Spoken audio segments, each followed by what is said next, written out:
아무튼 오신 분들을 다시 한번 주님의 이름으로 환영합니다. 네, 오늘 말씀 보도록 하겠습니다. 디모데전서 6장 6절 말씀 보도록 하겠습니다.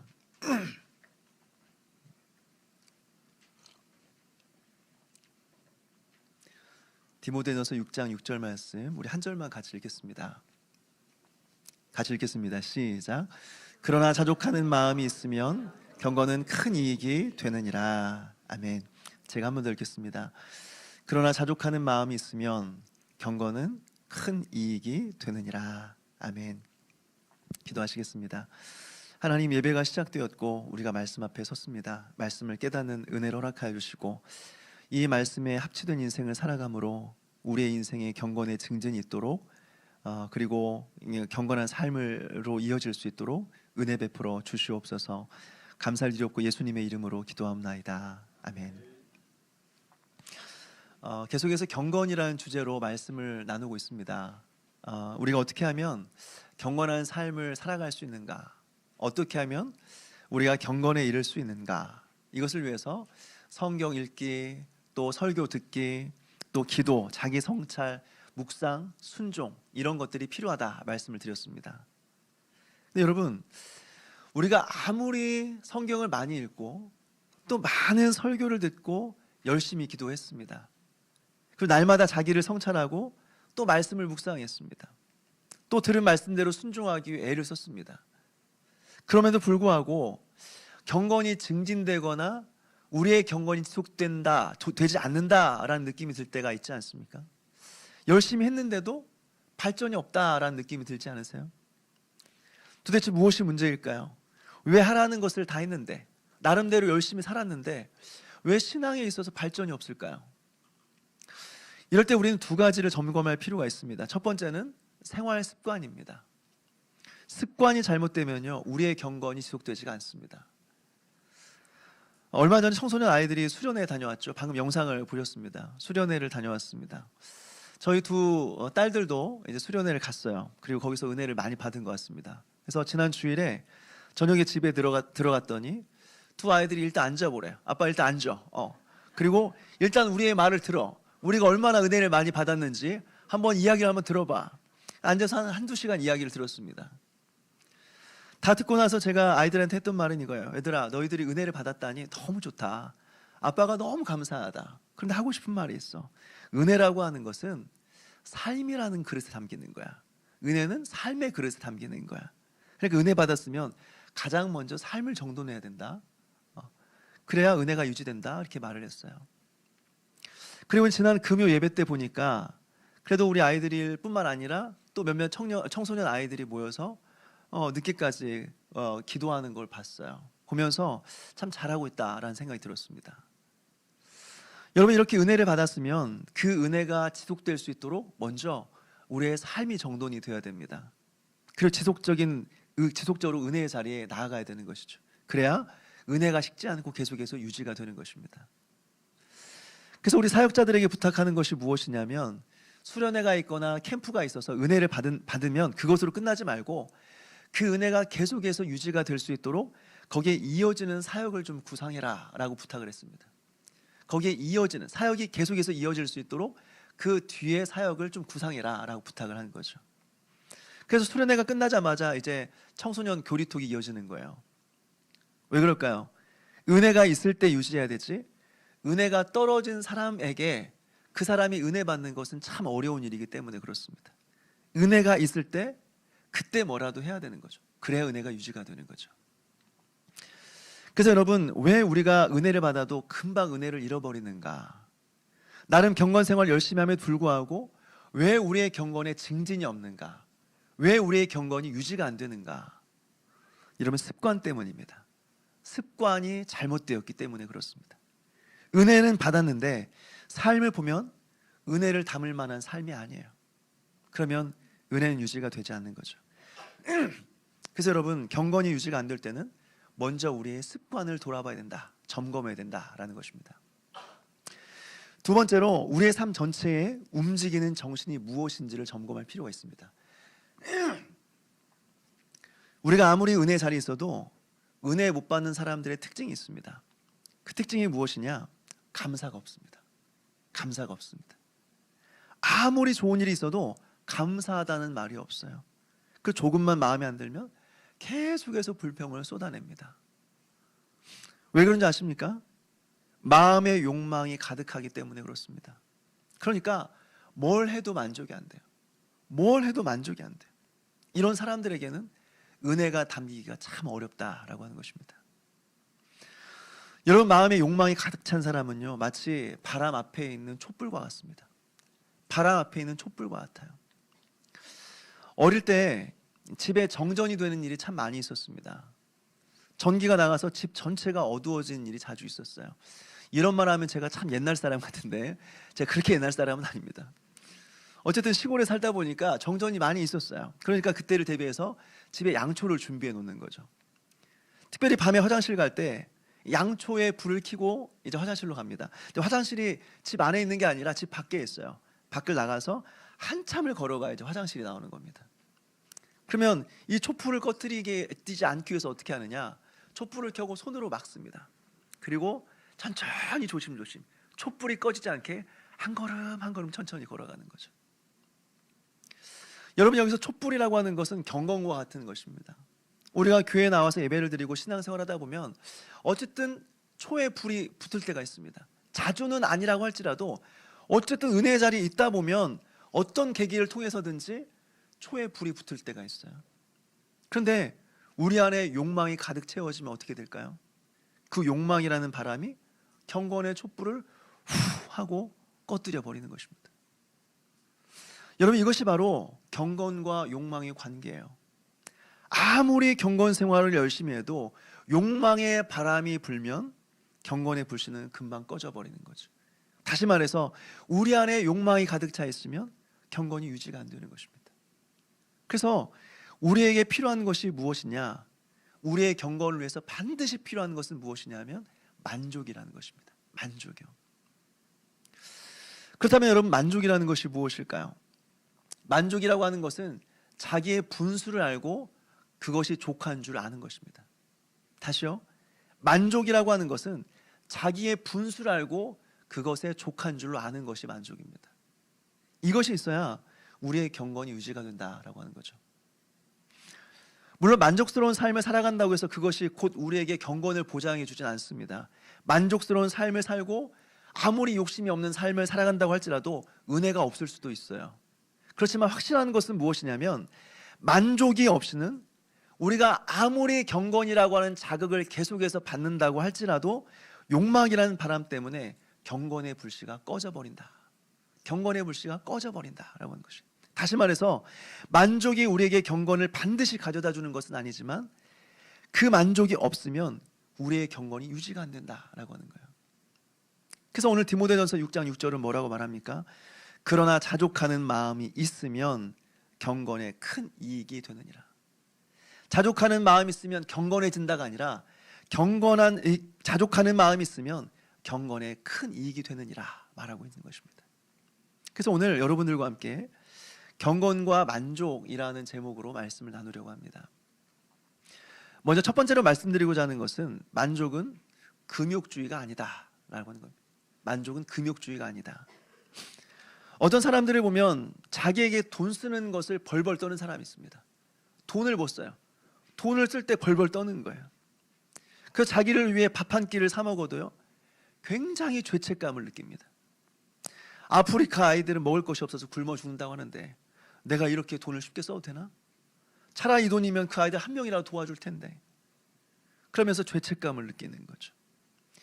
물론 이런 마음으로 살아간다는 것이 뭐 크게 잘못이 있을 수 있겠습니까? 그렇게 생각할 수도 있죠. 근데 문제는 무엇이냐면 이 마음이 신앙하고 결부가 되는 게 결부가 되는 거죠. 신앙하고 연결시킬 게 아닌데, 그런데 이걸 가지고, 이 아끼는 걸 가지고 신앙하고 연결시켜 버리는 거예요.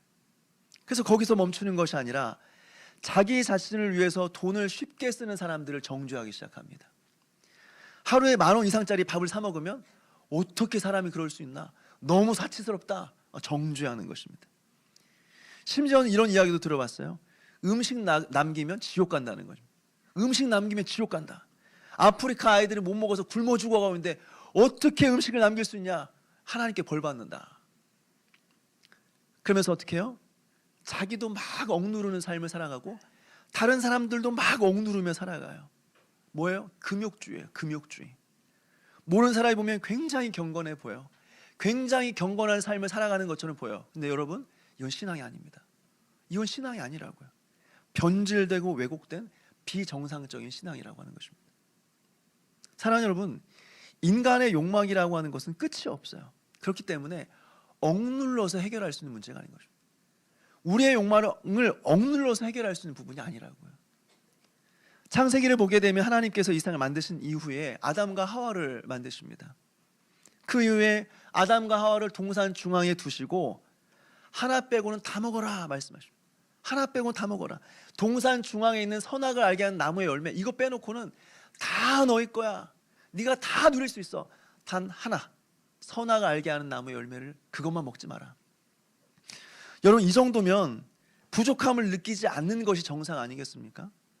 이 정도면 충분히 만족해야 되는 게 정상 아닐까요? 그런데도 그 나머지 하나, 그 하나가 따먹고 싶은 거예요. 그거 따먹어서 하나님처럼 되고 싶은 거예요.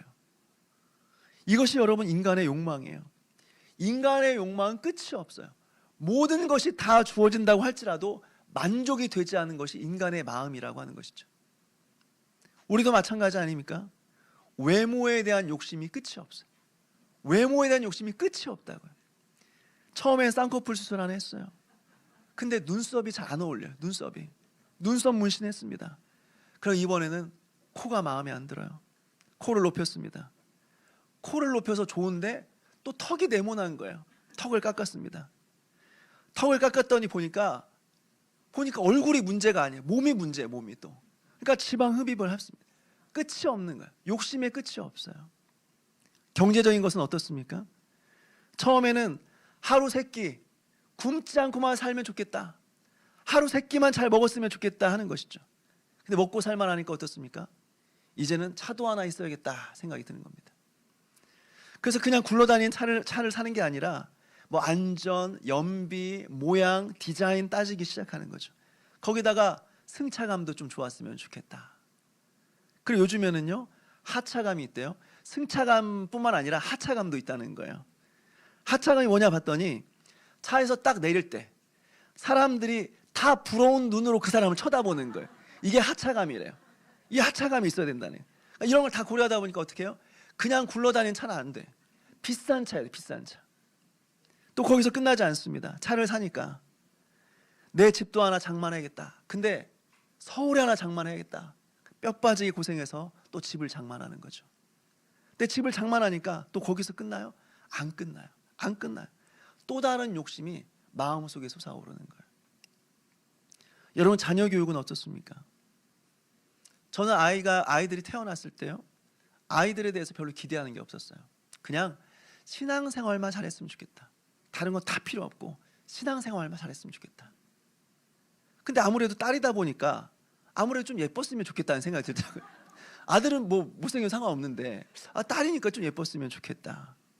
근데 또 공부 못하면 또 이 세상에 좀 고생 많이 하잖아요. 그래서 거기다 조금 똑똑하기만 했으면 좋겠다, 이런 마음이 들었어요. 그리고 건강이 안 좋으면 안 되니까 건강은 해야 되겠다. 그리고 우리의 인생에 있어서 음악이라고 하는 것이 얼마나 우리의 삶을 풍성하게 합니까? 그래서 좀 피아노를 좀 잘 쳤으면 좋겠다, 이런 마음이 있었어요. 그리고 책을 또 이렇게 문학소녀 이런 거 제가 이렇게 좋아하거든요. 책 많이 보고 책을 좀 사랑하고 책을 좋아했으면 좋겠다. 책을 가까이 하는 아이였으면 좋겠다. 거기다가 친구들과 관계 속에서 막 끌려다니는 애들이 아니라 좀 이렇게 이끌고 가는 리더십을 가진 아이였으면 좋겠다. 많은 거 바라지 않았어요. 그냥 이 정도면 좋겠다. 이 정도. 이런 마음이 있었습니다. 근데 여러분, 아이들을 키워보니까 어떻습니까? 아이들 키워보니까 이렇게 됩니까? 안 되죠. 이 기준에 안 맞아요. 안 맞는다고요. 그러니까 부모들이 아이들에게 하는 말이 뭐예요? 내가 너희들한테 못해준 게 뭐 있어? 내가 학원 보내줬지, 과외 시켜줬지, 용돈 줬지. 도대체 뭐가 부족하길래 왜 공부 안 하는 거야? 아빠는 어렸을 때 먹을 것이 없어 점심시간에 운동장 가서 수돗물로 배 채우며 살았는데, 공부했는데, 근데 아빠는 서울대 갔는데 뭐가 부족하길래 공부 안 하고, 뭐가 부족하길래 그렇게 불만 있게 살아가는. 그러니까 아이들이 어떻게 해요? 부모님들 싫어요. 부모를 싫어한다고요. 나이가 들어갈수록 부모와의 대화가 단절이 됩니다. 그래서 설문조사를 했어요. 성도들에게 설문조사했습니다. 교회에서 이런 설교 말고 가장 듣고 싶은 교육이 뭐냐, 성도들에게 가장 필요하다고 생각되는 그 교육이 뭐냐라고 하니까 1순위가 이거예요. 자녀와의 대화법, 자녀와 대화를 잘하는 법, 이걸 듣고 싶대요, 교회에서. 근데 여러분, 지금 자녀와 대화하는 방법이 문제가 아니에요. 대화법 지금 배우는 게 문제가 아니라고요. 자녀들이 부모의 존재 자체를 부담스러워한다. 존재 자체를. 부모가 자녀에게 날마다 완벽한 삶을 요구하기 때문에 너무 부담스러워서 부모와의 대화 자체를 싫어한다고. 지금 한번 생각해 보십시오. 세상에 완벽한 사람이 어디 있어요? 완벽한 사람 없어. 근데 어떻게 우리 자녀들이 공부도 잘하고, 거기다가 신앙도 좋고, 거기다 인격도 좋고, 예의도 바르고, 거기다 건강하고, 외모도 뛰어나고, 그리고 사교성도 좋은, 어떻게 이런 사람이 있을 수 있느냐, 그런 것입니다. 그런데 부모들은 다 자녀들한테 바라요. 내가 많은 걸 바라는 게 아니야. 이 정도만 하라는데 너희들이 뭐가 부족하니? 여러분, 다 부모 욕심입니다. 다 욕심이에요.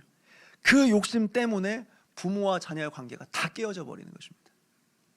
그 중에 한두 가지만 있어도 감사한, 한두 가지만 있어도 감사한 거라고요. 사랑하는 여러분, 이렇게 욕심이라는 것은 끝이 없습니다. 그래서 이것은 단순히 절제해서 되는 문제가 아니에요. 금욕으로, 참고 참음으로 해결될 수 있는 문제가 아니라고요. 그러면 그 욕망은 사라지는 것이 아니라 욕망을 누르면 누를수록 그 욕망이 고개를 들고 우리 안에서 요동을 치기 시작합니다. 그리고 나중에는 더 큰 문제가 생겨요. 그리고 그 이상한 기준 가지고 그렇게 살지 못한 사람 비판하면서 정죄하며 살아가는 거죠. 다시 말해서 생명이 없는 메마른 도덕주의자들로 살아간다라고 하는 것입니다. 그럼 어떻게 해야 될까? 첫째로, 우리 안에 있는 욕망을 사라지긴 할 수 없으니까 그 욕망을 대체할 수 있는 다른 욕망으로 채워줘야 된다는 것입니다.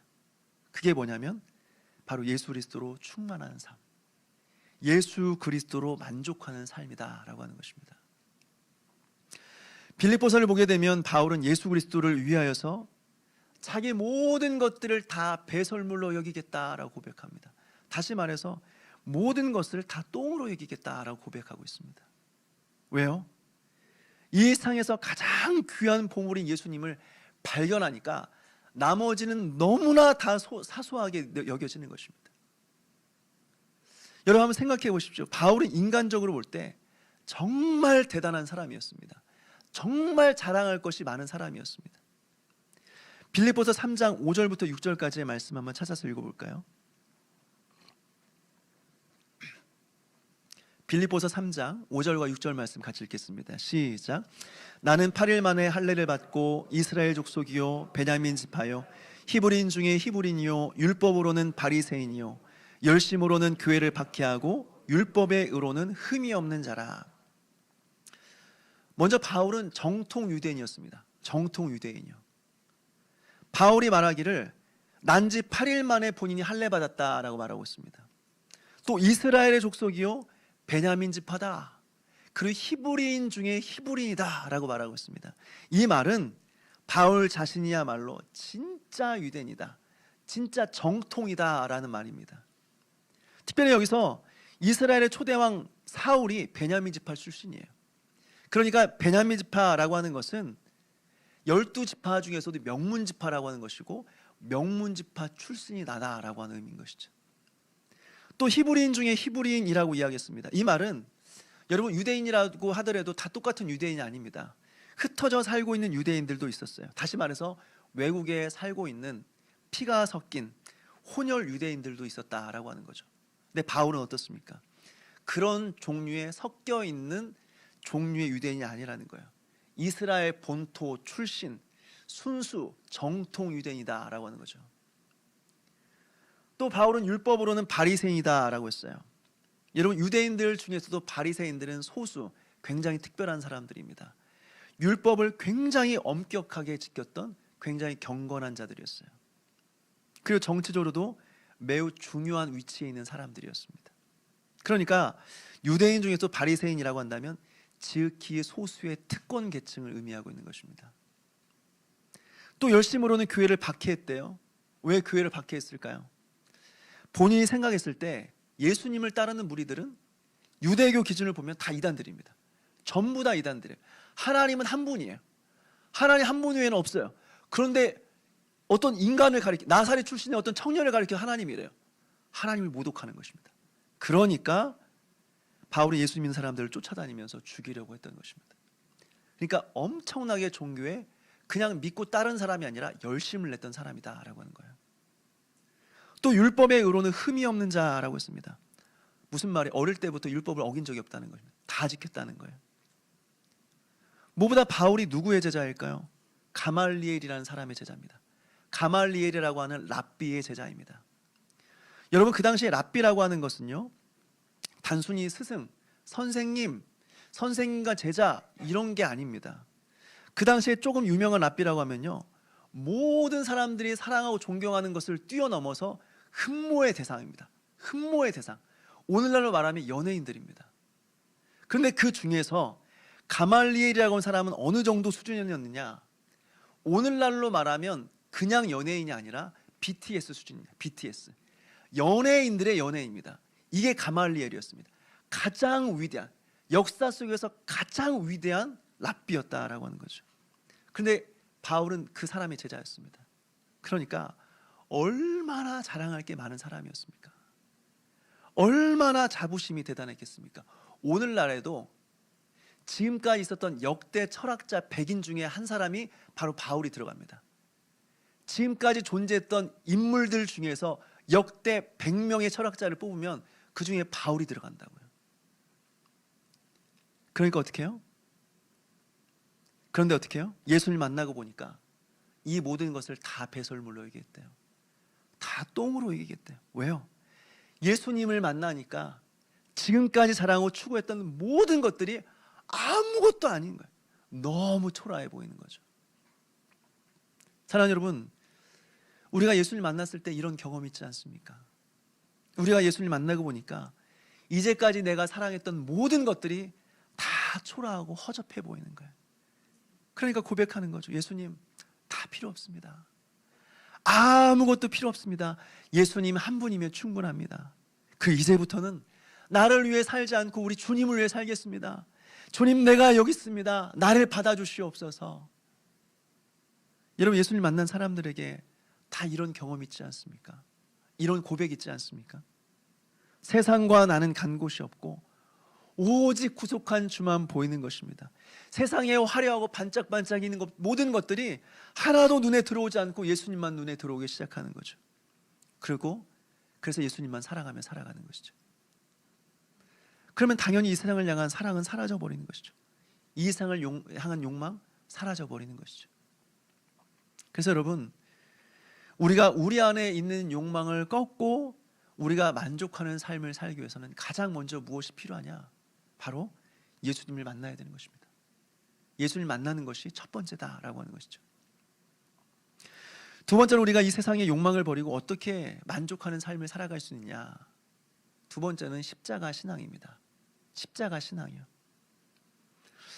여러분, 한국교회 초기 역사를 보게 되면 예배 때마다 강단에서 십자가 복음이 선포가 되었고 구체적인 죄를 낱낱이 드러내어서 지적했습니다. 그러면 성도들은 어떻게 했는가? 화려한 건물도 없어요. 그냥 사람들이 모여서 돗자리 깔고 거기에 무릎 꿇고 앉아 있는 것입니다. 그리고는 그 말씀 앞에서 자신의 죄를 깨닫고 가슴을 치며 통곡하며 회개한 일들이 일어났어요. 어쩌다 한번 부흥회 때 한번 일어난 게 아니라 매주 예배 때마다, 말씀이 선포될 때마다 모든 성도들이 십자가 앞에서 매주 자신의 죄를 회개하며 통곡하며 회개한 일들이 있었다라고 하는 것입니다. 도대체 십자가 앞에서 무슨 생각을 했길래, 도대체 무슨 생각을 했길래 날마다 통곡하며 회개했을까요? 죄 없으신 예수님이 왜 저 십자가에 못 박혀 돌아가셨나? 예수님께서 십자가에 죽으신 것은 예수님의 죄 때문이 아니라 바로 나의 죄 때문이다.